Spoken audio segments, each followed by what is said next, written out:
최근에 당뇨병, 고혈압, 고지혈증 같은 대사질환들이 많이 생기게 되거든요. 근본적인 원인은 호르몬에 있다라고 저는 생각을 합니다. 더 무서운 것은 중독입니다. 한번 도파민 호르몬에 지배된다면 말할 수 없는 악순환의 고리에 빠져들고 늪에 빠져드는 거죠. 더 많은 자극이 필요하고 더 오랜 자극이 필요하다는 것이 함정이라고 할 수 있겠습니다. 그런 자극을 차단하는 방법으로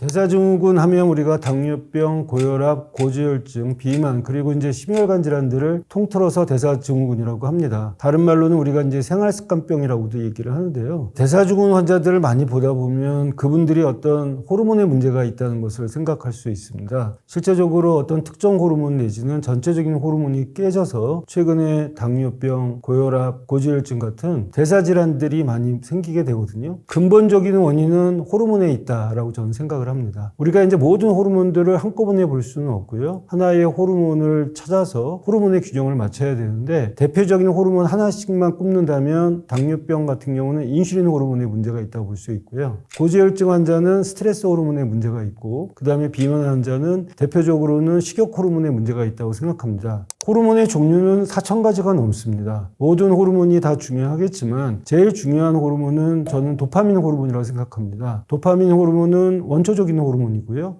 노르에피네프린이라든지 에피네프린 같은 또 다양한 호르몬들이 이렇게 진화되기 시작합니다. 그거보다 또 중요한 것은 도파민이 최초의 호르몬이자 의욕을 주는 그런 어떤 호르몬이기 때문에 실제적으로 다른 호르몬의 시발점이 될 수 있거든요. 도파민 호르몬이 우리의 어떤 행동이나 우리의 어떤 감정의 시작점이 될 수 있기 때문에 도파민 호르몬이 제일 중요한 호르몬이라고 생각합니다. 일단 도파민 호르몬은 두 가지의 작용이 있습니다. 첫 번째 작용은 신경학 물질로서의 작용이 있는데요. 우리 운동신경과 관련된 작용을 합니다. 그래서 도파민 호르몬이 제대로 분비되지 않으면 예를 들면 총총걸음을 걷고 이렇게 손이 떨리고 운동의 컨트롤이 제대로 안 되는 병, 파킨슨병 같은 게 생기고요. 반대로 도파민 호르몬이 과잉이 되면 무도병이라고 해서 자기가 제어할 수 없이 몸이 막 움직여서 마치 춤추는 것 같다 그래서 이제 무도병이라는 병이 생길 수가 있고요. 호르몬으로서의 도파민의 역할이 있습니다. 그것은 어떤 동기부여를 하고 보상을 주고 그 다음에 행복을 느끼게 하는 호르몬이거든요. 이 도파민이 부족해지면 감정이 없어지고요. 우울해지고 의욕이 결핍됩니다. 반대로 도파민이 많아지게 되면 처음에 호감이 됐다가 집착이 됐다가 결국은 어떤 망상이라든지 감정의 동요 같은 게 생기는 조현병 같은 것도 발생될 수 있습니다. 더 무서운 것은 중독입니다. 도파민 호르몬이 많이 나와서 그런 느낌이 결국은 내성이 생겨서 줄어든다는 거예요. 거기에는 도파민 수용체가 관여하지만 어쨌건 이런 것들이 악순환이 돼서 내가 일정한 자극에서 느꼈던 감정이 더 많은 자극이 필요하고 더 오랜 자극이 필요하다는 것이 도파민 호르몬의 함정이라고 할 수 있겠습니다. 도파민이라는 것은 어떤 자극, 감정일 수도 있고요. 대개 어떤 행위들이 있겠죠. 예를 들면 유튜브를 본다든지 쇼핑을 한다든지 어떤 자극이 들어오면 도파민 호르몬이 분비가 증가합니다. 그러면 도파민 호르몬이 여기 안테나가 하나 있거든요. 그게 도파민 수용체라는 건데 그걸 통해서 이 도파민이 분비된 반응이 일어나는 거죠. 이 도파민 수용체라는 것은 계속 그대로 있는 게 아니라 수가 줄어들거든요. 도파민 밸런스가 깨지게 됩니다. 그러면 더 많은 자극을 요구하게 되고 더 많은 자극에 의해 도파민은 더 많이 나오게 되고요.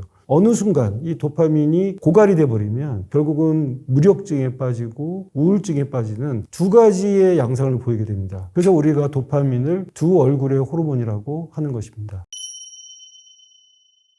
사실은 도파민 디톡스라는 말은 좀 잘못된 겁니다. 왜냐하면 도파민 디톡스라는 것은 도파민이 나쁜 호르몬이니까 쫓아내자, 몰아내자 이런 얘기인데 엄밀한 의미에서는 도파민 밸런스란 말이 맞고요. 첫 번째 단계, 무엇에 중독되어 있는지 인지하는 게 중요합니다. 가끔 보다 보면요. 내가 어떤 거에 중독되어 있는지를 모르는 경우가 있거든요. 그럴 때 이제 내가 뭐에 중독되어 있는지를 일기를 써보게 되면 도파민 일지라고 할 수 있죠. 정말 내가 이런 행동에 엄청나게 많은 시간을 할애하고 엄청나게 많은 정신을 쏟게 있구나 라는 걸 깜짝 놀라게 되는 거죠. 두 번째는 중독과 멀리하기입니다. 사실 중독을 일으키는 트리거하는 여러 가지 요소들이 있거든요. 예를 들면 내가 간식을 먹는다 그럼 집에 아예 간식거리를 사다 주지를 않는다든지 핸드폰에 중독되어 있다 그러면 잘 때 먼데 준다든지 이런 식으로 중독된 행위에서 멀어지는 보상과 성취감을 느끼는 게 중요하고요. 세 번째는 보상을 주는 단계가 3단계거든요. 1단계, 2단계를 거치면 3단계는 너는 이런 쪽으로 보상을 받을 거야 라는 생각을 가져야 되고, 그런 것들이 자기와의 약속일 수도 있고요. 그런 것들을 위해서는 꾸준한 수면이나 운동이나 전방위적으로 생활을 통해서 이루어져야 되는데, 제일 중요한 건 나한테 도파민에 도움을 주는 여러 가지 호르몬들을 이용하시는 게 중요합니다. 옥시토신이라든지 세로토닌이라든지 뭔가 긍정적인 호르몬들을 잘 활용하시면 3단계를 잘 지낼 수 있습니다.